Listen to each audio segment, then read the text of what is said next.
Hello and welcome to The Gaggle, where we challenge and, if necessary, destroy media narratives.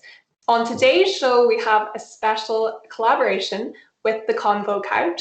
I will put a link in our comments and you can go and find their channel. They do great work. And sitting here in front of me today, we have, first of all, Craig. Craig passed the Jardula, is that right, Craig?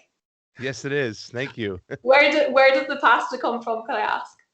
Well, I had a Sicilian grandma, and when I was young, she used to make me take pasta to school and share it with all the boys and girls. So one day, they just started calling me pasta, and when I complained, they started calling me meatball. So I shut up, and it went back to pasta. So here I am, 30-something odd years later, being called pasta. Bagel pasta. Well, it's better than meatball. I'll take that much. I think so. George also, of course, is here and he will be co-hosting today with me.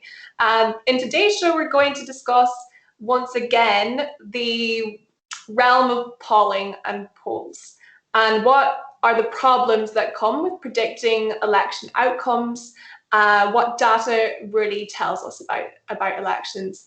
And George and I have already touched on this before with the show we did with Robert Barnes. And today I just want to talk to the guys here about their opinion in polling and whether or not we can trust the information that comes out. So, Craig, to begin with, I will ask you simply, do you believe the polls? Simply, no. No, not at all. The only polls I would really believe in more than any are exit polls. And unfortunately, here in the States, since they don't want us to know what's going on, that is the Republicans and Democrats who pretty much control these elections, they've eliminated a lot of the exit polls, including the mainstream media channels. So these actual polls that they're showing you right now, they're very biased, they're very slanted. They're there, I think, mostly for misinformation to dupe the people of what's going on. And so, no, I simply do not believe in these polls. Yeah. And George, I know that you do not believe in these polls either. No, I don't, because I think the sampling method is wrong because they are so dependent now on who picks up the phone. Yeah. So ultimately, most people, when they see a number that they don't recognize, don't pick up. Mm-hmm. So then you have to ask, who are the sort of people who do pick up and start chatting to complete strangers about their political preferences? Well, we can speculate, but they're obviously not a representative sample of the electorate. And so I think that's why they tend to be skewed towards the kind of people who are very eager to tell strangers about their political preferences. Yeah, I absolutely agree. I think also the next thing I would want to discuss is who are the people who answer polls, who actually answer polls. Yeah. Who gets a chance to actually do a poll? I know a lot of young people out here always complain that they never get the call to get on the line and talk about these polls. Also, too, I mean, you can say that a lot of the poll takers or whoever take these polls are kind of insiders or party loyalists.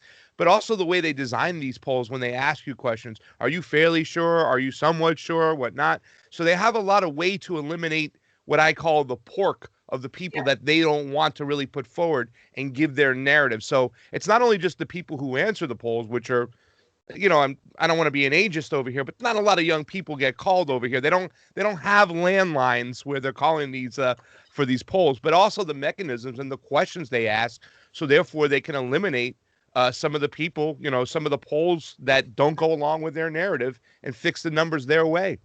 Yeah, because I mean, George, I wonder if you have a stance on the fact that I think there is a strong liberal bias in most of the pollsters. It's not like these pollster bodies come in with an unbiased approach to taking polls. No, I agree with you. I think they are biased, and they're biased towards a particular view of the world.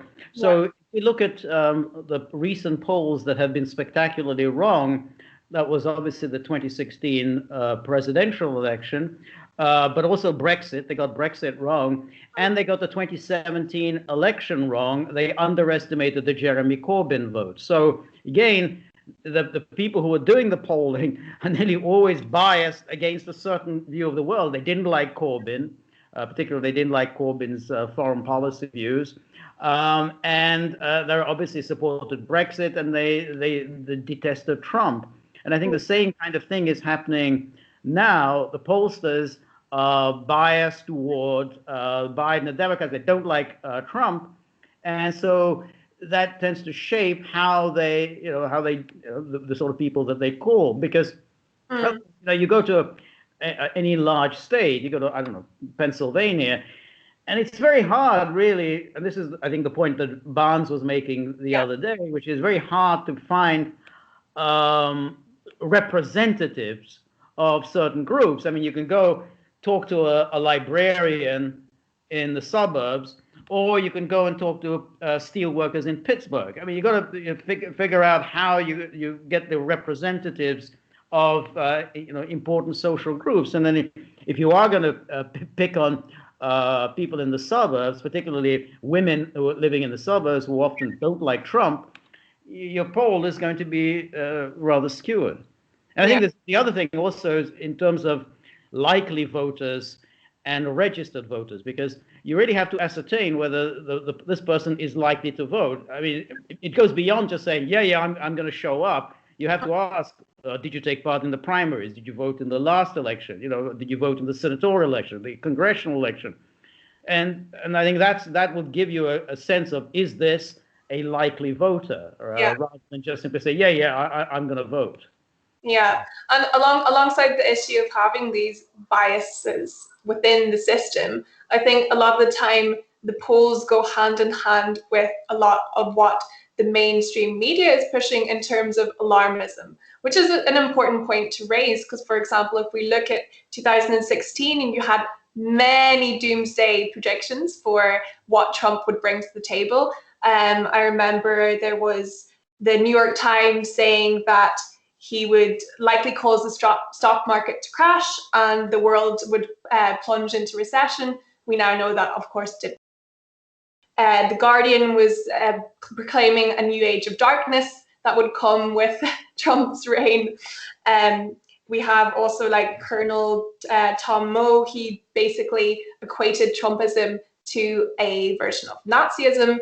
And there are always very extreme narratives that are being pushed against whoever is the preferred candidate of the mainstream media, which I think is another dangerous area of prediction, because, and not to say that it's exclusive to one side, I think there's alarmism on both sides of the spectrum, but it tends to be more extreme towards the less favored candidate.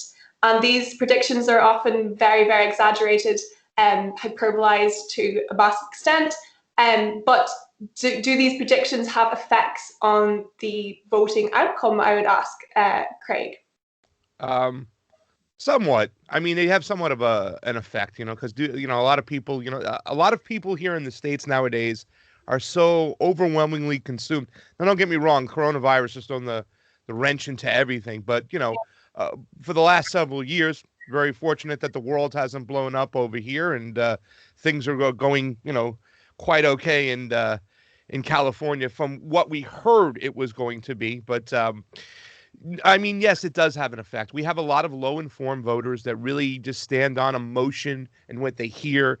So it's very easy to persuade a lot of these people. I mean, we have this whole saying out here, orange man bad, and they tell you all these things. And there are a lot of people that do get swayed by those scare tactics, that alarmist kind of mentality, especially when they know nothing of policy. They don't understand anything that's going on. And all they constantly see is this propaganda from the mainstream media. I mean, it's not even news anymore. If you ever turn on MSNBC and CNN, the other day I was caught on a flight for 5 hours and I couldn't watch my RT. They didn't have my RT on and I couldn't watch anything I wanted.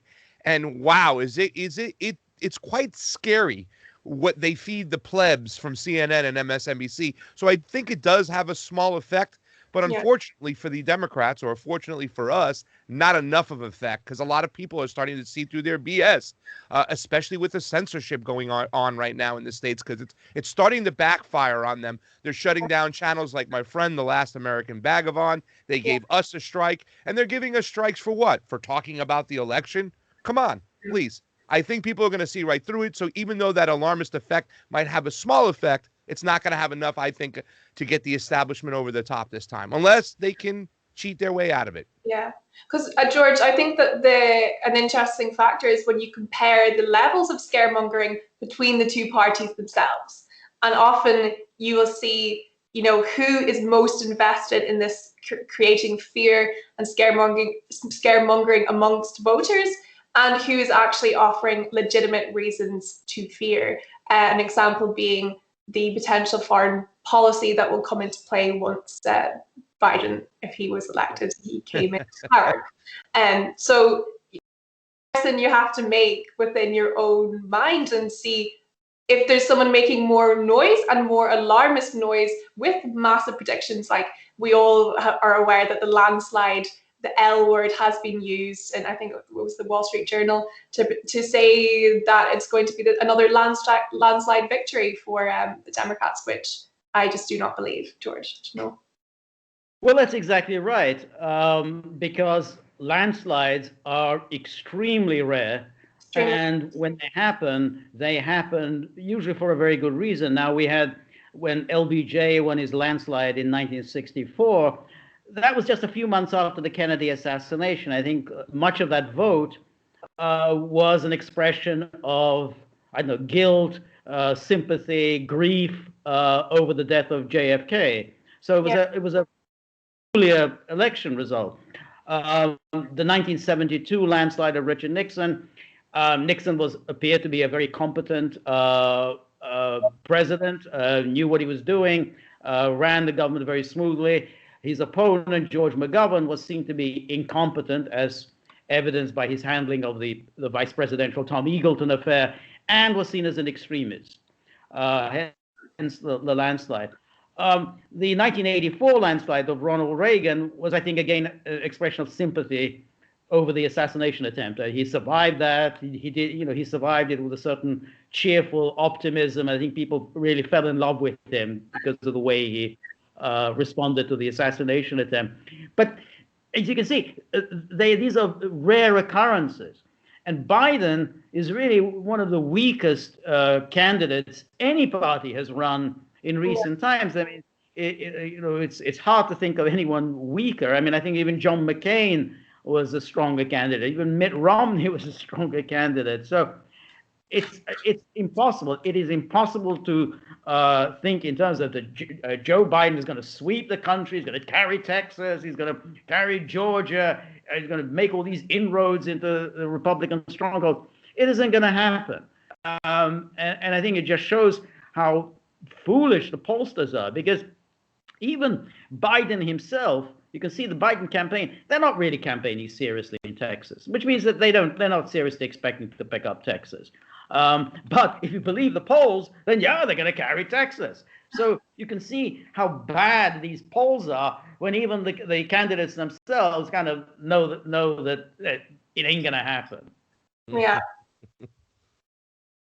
Can I piggyback on that for a second? Sure. Because I have to, from what you both said and what you talked about, and yes, George, Joe Biden has to be the weakest candidate I've seen in my lifetime. I mean, it's just ridiculous. His faculties aren't all there. And I don't care if anybody comes after me for that. But you were talking about foreign policy. Did you know today in the debate tonight, on Thursday, they're not going to be talking about any foreign policy whatsoever. Why? Because Biden is awful. I mean, he's actually worse than Donald Trump on foreign policy. So therefore, they've scratched it. More censorship. You can't get inside there. And yes, these pollsters are just awful. They had to use some of these polls, I think, to lure Biden out of the basement and get out there. And if you look at anything, if you look at an indication of this election coming up, I'm sorry, you have to look at these rallies. People are running over each other, stamping over each other to get to see a vision of Donald Trump over there with the bus in the background and him calling himself Superman, while I never thought it would be possible to do worse than Hillary Clinton did in 2016 after Bernie dropped out, where you couldn't get 25, 30 people in a gymnasium.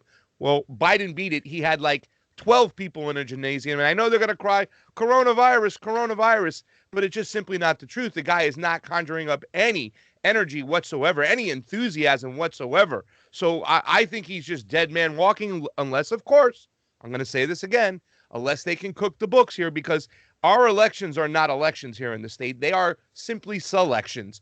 And it's like a cartel seeing what side can cheat and who could cheat better. And the Democrats are using the cover of the coronavirus to try to stuff the ballot with mail-in ballots. So it's going to be interesting to see what happens. But yeah, the polls are wrong. Biden's out of his basement, but once again, zero enthusiasm. And I have to just agree with George. He is one of the worst candidates I've seen in a long time. Yes, and I think that just to follow up on that, why the enthusiasm issue is so important is that you've got to get people to go out to vote. Vote in an American election, you have to stand out in the cold in many parts of the country for 10 hours.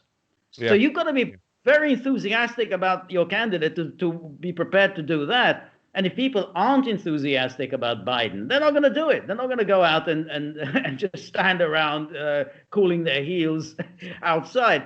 Whereas the people who want to vote for Trump are enthusiastic and they are prepared to stand outside for 10 hours. And I think that's where the enthusiasm factor becomes important.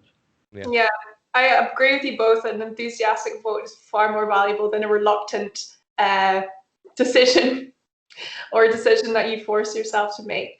But in that case, then, would you both agree that if you do doubt the polls, it goes hand in hand that you're going to doubt the election outcome itself? George, go ahead. Sorry.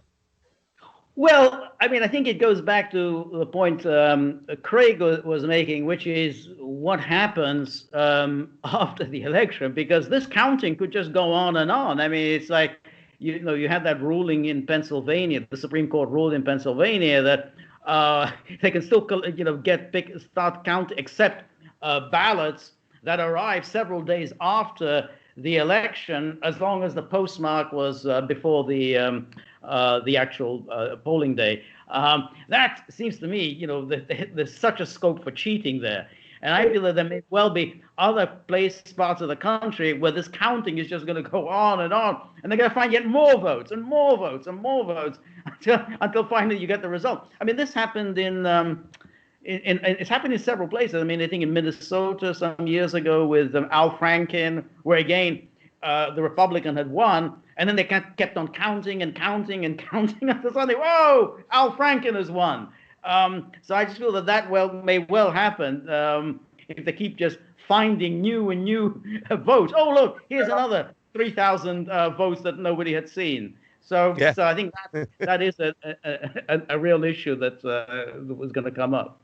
Bolivia just had an election. They showed they could do it better than us. I mean, our elections are a joke. They are a sham. Not just the late counting, George and Ciara. The early counting is what's going on now, too, as well, which is completely unnecessary. It's just to get a hand on what's going on. I have a friend who says early counting is early fraud. Well, California, super majority Democratic Party, pushed through a bill, and they're counting right now. So now they have all this insider early information. They know which areas they have to flood the market in as far as getting ballots in to win more delegates, to make sure they protect their beloved candidate.